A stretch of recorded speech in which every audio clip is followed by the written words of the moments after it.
Sir, ನಾನು recently ನಿಮ್ಮ ಡಿಪಾರ್ಟ್ಮೆಂಟಲ್ಲಿ ಯಾವೆಲ್ಲ ಯೋಜನೆಗಳನ್ನು ಪ್ಲ್ಯಾನ್ ಮಾಡಿದ್ದೀರಾ ಅಥವಾ ಯಾವೆಲ್ಲ ಯೋಜನೆಗಳು ಇಂಪ್ಲಿಮೆಂಟ್ ಆಗೋದಕ್ಕೆ ರೆಡಿ ಇದೆ ಅನ್ನೋದನ್ನು ನೋಡ್ತಾ ಹೋದೆ. ನನಗೆ ತುಂಬ ಆಶ್ಚರ್ಯ ಆಯಿತು. ಅಂದರೆ ಇಷ್ಟು ಡೀಪಾಗಿ ಅದನ್ನು ಅರ್ಥ ಮಾಡಿಕೊಂಡು ಜನರಿಗೆ ಬೇಕು ಅನ್ನೋದನ್ನು ಕನ್ಸಿಡರ್ ಮಾಡಿಕೊಂಡು ಎಲ್ಲ ಕಾರ್ಮಿಕರಿಗೆ ಮಾಡೋದು ತುಂಬ rare. For example gig workers ಬಗ್ಗೆ ನಾವು ಮಾತಾಡೋದಾದರೆ, ಅವರು ಕೆಲಸ ಶುರು ಮಾಡಿ ಮೆಟ್ರೋ ಸಿಟಿಗಳಲ್ಲಿ ಒಂದು 10 ಇಯರ್ಸ್ ಆಗಿರ್ಬೋದು ಸರ್. ಅದಕ್ಕಿಂತ ಮುಂಚೆ ಕೊರಿಯರ್ಸ್ ಎಲ್ಲ ಇರ್ತಿತ್ತು, but not that much. So ಈ 10 ಇಯರ್ಸಲ್ಲಿ ಅವರಿಗೆ ಅಂತ ಗುರುತಿಸಿ, ಸೊ ಅವರಿಗಾಗಿನೇ ಒಂದು ಇನ್ಶೂರೆನ್ಸ್ ತರೋಣ ಅನ್ನೋದು ಹೇಗೆ ಬಂತು, ಯಾಕೆ ಬಂತು, ಯಾರು ಇನ್ಸ್ಪೈರ್ ಆದರು ಇದಕ್ಕೆ? ಇದನ್ನು ಹಾನೆಸ್ಟ್ಲಿ ಈ ಗಿಗ್ ಬಿಲ್ ತರಬೇಕಂತಕ್ಕಂಥದ್ದು ಪ್ರಮುಖವಾಗಿ when U see this people who are delivering ನಮಗೆ ಮನೆ ಕುಂತಲ್ಲಿ ಏನು ಸರ್ವಿಸಸ್ ಡೆಲಿವರ್ ಮಾಡ್ತಾ ಇದ್ದಾರೆ. ನಾವು ಕೂಡ ದಿನ ಬೆಳಿಗ್ಗೆ ಎದ್ದರೆ ಟ್ರಾಫಿಕ್ನಲ್ಲಿ ಸಿಕ್ಕೊಳ್ತೀವಿ. You know how difficult is Bangalore traffic is.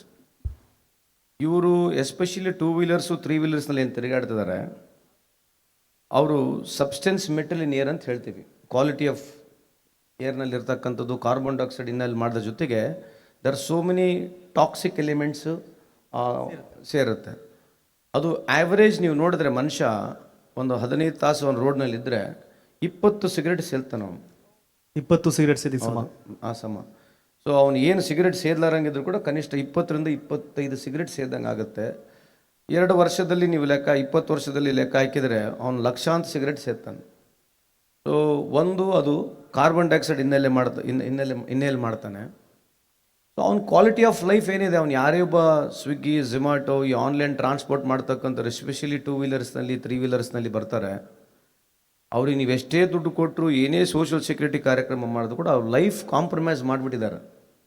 ಯಾವುದೇ ಒಬ್ಬ ಎಂಪ್ಲಾಯಿ 20 ವರ್ಷ ಈ ವ್ಯವಸ್ಥೆಯಲ್ಲಿ ಕೆಲಸ ಮಾಡಿದರೆ ಅವ್ನು ಏನು ಮಾಡಿದ್ರು ಅವ್ನ ಹೆಲ್ತ್ ನಮಗೆ ಕಾಂಪ್ರಮೈಸ್ ಮಾಡಿ ನಮಗೆ ಸರ್ವಿಸ್ ಮಾಡ್ತಾ ಇದ್ದಾನೆ. So take it very sure.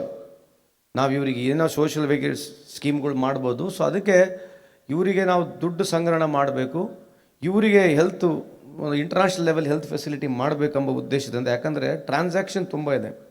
ಒಂದು ಟ್ರಾನ್ಸಾಕ್ಷನ್ ದಿನಕ್ಕೆ ಮಿಲಿಯನ್ಸ್ ಆಫ್ ಟ್ರಾನ್ಸಾಕ್ಷನ್ ಆಗುತ್ತೆ.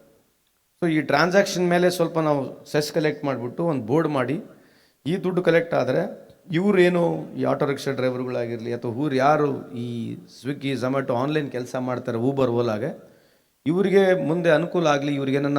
ಏನೋ ಲಕ್ಷಾಂತರ ಖರ್ಚು ಬರುತ್ತೆ ಮುಂದುಗಡೆ, ಅದನ್ನು ಭರಿಸ್ತಕ್ಕಂಥ ಶಕ್ತಿ ಬೋರ್ಡಿಗೆ ಸಿಗಲಿ ಅಂತಕ್ಕಂಥದ್ದು, ಅವರಿಗೆ ಅನುಕೂಲ ಆಗಲಿರ್ತಕ್ಕಂಥ ಮಾಡಿರ್ತಕ್ಕಂಥ ಬಿಲ್ಲು ಇವತ್ತು ನಮ್ಮ ಸರ್ಕಾರ, ವಿಶೇಷವಾಗಿ ಅಪೋಸಿಷನರ್ ಕೂಡ ನಾನು ಥ್ಯಾಂಕ್ ಮಾಡಬೇಕು. Because they whole heartedly agreed for this bill and cutting across the party ಎಲ್ಲರೂ ಇದಕ್ಕೆ ಸಹಮತ ಕೊಟ್ಟು ಇವತ್ತು ಬಿಲ್ ಪಾಸ್ ಆದ ನಂತರ ನಿನ್ನೆ ತಾನೇ ರೂಲ್ ಕೂಡ ನಾವು ಫ್ರೇಮ್ ಮಾಡಿ ಆಲ್ರೆಡಿ ಕ್ರಿಯೇಟ್ ಮಾಡಿದ್ದೀವಿ ಹಂತವಾಗಿ. ಯಾಕಂದರೆ ಇದು ಏನಾಗಿದೆ, ಈ ಆಟೋಮೆಟಿಕ್ ಸಿಸ್ಟಮ್ ಇದೆ, ಇದರಲ್ಲಿ ಎಲ್ಲ ಆಟೋಮೆಟಿಕ್ ಸಿಸ್ಟಮ್ ಟ್ರಾನ್ಸಾಕ್ಷನು ನಮ್ಮ ಬೋರ್ಡಿಗೆ ಬರಬೇಕು. ಅದಕ್ಕೊಂದು ಸಾಫ್ಟ್ವೇರ್ ಕ್ರಿಯೇಟ್ ಮಾಡ್ತಾ ಇದ್ದೀವಿ. ಆಮೇಲೆ ಒಬ್ಬ ಗಿಗ್ ವರ್ಕರ್ 15 ದಿವಸ ಕೆಲಸ ಮಾಡಿದಾನ, 20 ದಿವಸ ಕೆಲಸ ಮಾಡಿದಾನ, 300 ದಿವಸ ಕೆಲಸ ಮಾಡಿದಾನ, ಮಾಹಿತಿನೂ ನಮಗೆ ಸಿಗುತ್ತೆ. ಒಬ್ಬ ಗಿಗ್ ವರ್ಕರ್ ಎಷ್ಟು ತಾಸು ಕೆಲಸ ಮಾಡಿದರೆ ಎಷ್ಟು ರೊಕ್ಕ ಕಲೆಕ್ಟ್ ಮಾಡ್ತಾನೆ ಅಂತಕ್ಕಂಥದ್ದು ಮಾಹಿತಿ ಸಿಗುತ್ತೆ. ಸೊ ಮಿನಿಮಮ್ ವೇಜಸ್ ಕವರ್ ಆಗ್ತಾ ಇದ್ದಲ್ಲ ಅಂತಲೂ ನಮಗೆ ಒಂದು ಮಾಹಿತಿ ಸಿಗುತ್ತೆ. ಇದು ಓವರಾಲ್ ಸಮರ್ಪಕವಾಗಿ ನೀತಿ ಆಯೋಗ ರಿಪೋರ್ಟ್ ಪ್ರಕಾರ ಭಾರತ ದೇಶದಲ್ಲಿ ಸುಮಾರು 3 ಕೋಟಿಗೂ ಹೆಚ್ಚು ಜನರು ಇದರಲ್ಲಿ ಕೆಲಸ ಮಾಡ್ತಕ್ಕಂಥ ಸಾಧ್ಯತೆ ಮುಂದೆ ಬರ್ತಕ್ಕಂಥ ದಿನಗಳು ಇರೋದ್ರಿಂದ, so Karnataka is a first state. ಅದರಲ್ಲಿ ನನ್ನ ಡಿಪಾರ್ಟ್ಮೆಂಟ್ಲಿಂದ ನಾವು ಮೂವ್ ಮಾಡಿದ್ದಕ್ಕೆ ಇವತ್ತು ಇಡೀ ಭಾರತ ದೇಶದಲ್ಲಿ ಇದು ಒಂದು ಸಮರ್ಪಕವಾದಂಥ ಬಿಲ್ ಆಗಿದೆ. So most of the country, ಯಾಕಂದರೆ ಇದನ್ನು ನಾವು ಮಾಡಬೇಕಂತಂದ್ರೆ ಸುಮಾರು 33 ಮೀಟಿಂಗ್ಗಳನ್ನ ಮಾಡಿದೆ. ಆಮೇಲೆ ಇದಕ್ಕೆ ಇಂಡೈರೆಕ್ಟಾಗಿ ಡೈರೆಕ್ಟಾಗಿ ರಾಹುಲ್ ಗಾಂಧಿಯವರು ನಾವು ಪಾದಯಾತ್ರೆ ಹೋಗಲ್ಲ ಸಂದರ್ಭದಲ್ಲಿ ಬಗ್ಗೆ ಕೂಡ ಈ ವಿಷಯ ಬಗ್ಗೆ ಮಾತನಾಡಿದರು. ಸೊ ಹಂಗಾಗಿ overall if I see the started Bharat Jodo ಯಾತ್ರೆಯಲ್ಲಿ ರಾಹುಲ್ ಗಾಂಧಿಯವರು ಇದ್ರ ಬಗ್ಗೆ ಮಾತನಾಡಿದ್ದು. ರಾಜಸ್ಥಾನಲ್ಲಿ ಬಿಲ್ ಬಂತು, ಇಂಪ್ಲಿಮೆಂಟ್ ಆಗಲಿಲ್ಲ. We borrowed lot of informations from South Korea, Spain, International Labour Organization director ಕೂಡ ಕರೆಸಿದ್ವಿ ಮೀಟಿಂಗ್ ಮಾಡಲಿಕ್ಕೆ. So this bill is one of the finest bill ಅಂತ ನಾನು ಅಂದ್ಕೊಳ್ತೀನಿ. Any bill will be improvise ಮಾಡ್ಬೋದು, ಬಟ್ ಬೇಸಿಕಲಿ ಇದು ಬಿಲ್ರಿಂದ ಈ ರೂಲ್ ಆಗಿರೋದ್ರಿಂದ ಗಿಗ್ ವರ್ಕರ್ಸ್ಗೆ ಆಲ್ರೆಡಿ ತೆಲಂಗಾಣ ಬೇರೆ ಬೇರೆ ಸ್ಟೇಟ್ಗಳು ನಮ್ಮದೇ ಕಾಪಿ ಮಾಡ್ತಾ ಇದ್ದಾರೆ. So we are very proud of it.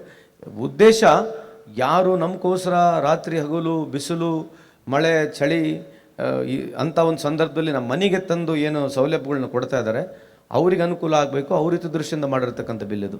Sir, ಇದು ಎಕ್ಸಾಂಪಲಿ 2 ಬಿಲ್ನ ನಾವು ತೊಗೊಂಡಿದ್ದಷ್ಟೇ. ಮೆನ್ಸ್ಟ್ರುಯಲ್ ಲೀವ್ ಬಿಲ್ ಆಗಿರ್ಬೋದು ಅಥವಾ ಗಿಗ್ ವರ್ಕರ್ಸ್ ಆಗಿರ್ಬೋದು. Amazing work, amazing bill. But ಇದು ಎಕ್ಸಿಕ್ಯೂಟ್ ಆಗುವಾಗ ಇದು ಸರಿಯಾಗಿ ತಲುಪ್ತಾ ಇದೆಯಾ ಅನ್ನೋದು ತುಂಬ ಇಂಪಾರ್ಟೆಂಟ್ ಆಗುತ್ತೆ. ನೀವು ಇಲಾಖೆಯ ಸಚಿವರಾಗಿರೋದ್ರಿಂದ ಸ್ಪೆಷಲಿ ಒಬ್ಬ ಹೆಣ್ಮಗಳಾಗಿ ನಾನು ಈ ಪ್ರಶ್ನೆ ಕೇಳ್ತಾ ಇದ್ದೀನಿ. ಆಕೆಗೆ ಆ ದಿನ ಆ ರಜೆ ಬೇಕು.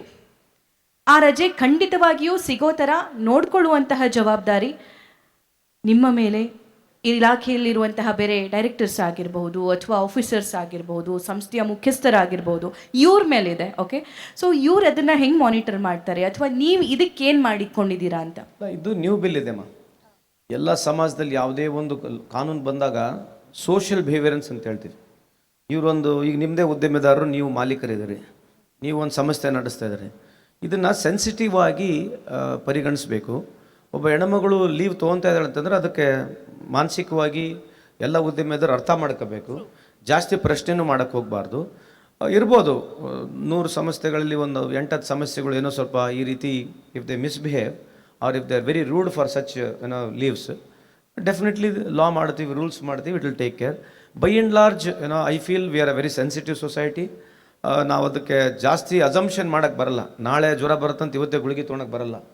You have to wait and watch. But definitely I am sure this bill in its time to come definitely ಸ್ಮೂತಾಗಿ ಇಂಪ್ಲಿಮೆಂಟ್ ಆಗುತ್ತೆ. ಜನನೂ ಎಕ್ಸೆಪ್ಟ್ ಮಾಡ್ಕೊಳ್ಳೋದ್ರಂತ ನನಗೆ ಭಾವನೆ ಇದೆ.